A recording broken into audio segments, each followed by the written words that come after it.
To tie a slip knot. There are two ways to have a slip knot slide.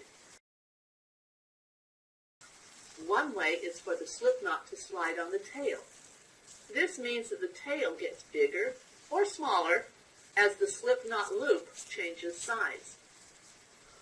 The other way, the tail does not change size when the slip knot loop changes size. Both ways are useful. Let's start by getting the slip knot to slide on the tail. Make a circle near the end of the yarn. Make sure that when the circle is formed, the part of the yarn you want the slip knot to slide on is placed on top. This time, since I want the slip knot to slide on the tail, I need to make sure that the tail end is placed on top of the circle. Continue by placing the part of the yarn you want the slip knot to slide on under the circle. I'm placing the tail end under the circle. Put your index finger and thumb down through the center of the circle formed and grab hold of the yarn that is across the center of the circle. Grab the tail end with the other hand while you pull the yarn that is now between your thumb and index finger up through the circle. Be sure to hold on to the end so that it won't get pulled through the circle. As you pull on the portion that came up through the circle, the knot gets tighter. Check to see if the knot slides on the yarn you wanted it to slide on. Pull on the tail end to see if the circle, also known as the slip knot loop, gets smaller. Gently pull on the yarn so the slip knot loop becomes smaller.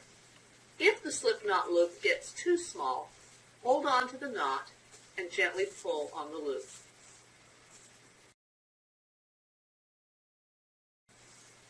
To untie a slip knot. Keep pulling on the yarn the knot slides on. The slip knot loop will keep getting smaller until the knot unties. Now let's have the slip knot slide on the rest of the yarn, not the tail. Make a circle near the end of the yarn.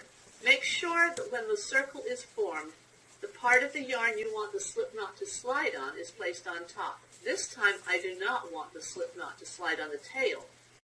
So I need to make sure that the yarn coming from the ball or skein of yarn, also known as the working yarn, is placed on top of the circle.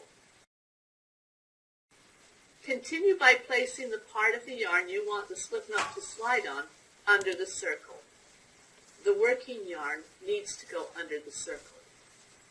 Put your index finger and thumb down through the center of the circle formed and grab hold of the yarn that is across the center of the circle. Grab the tail end with the other hand while you pull the yarn that is now between your thumb and index finger up through the circle. Be sure to hold on to the end so that it won't get pulled through the circle.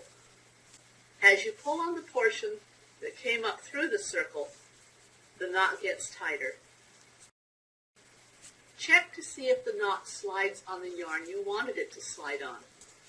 Pull on the working yarn to see if the slip knot loop gets smaller. Gently pull on the yarn so the slip knot loop becomes smaller. If the slip knot loop gets too small, hold on to the knot and gently pull on the loop. You untie the knot the same way as before. Just keep pulling on the yarn the knot slides on. The slip knot loop will keep getting smaller until the knot unties.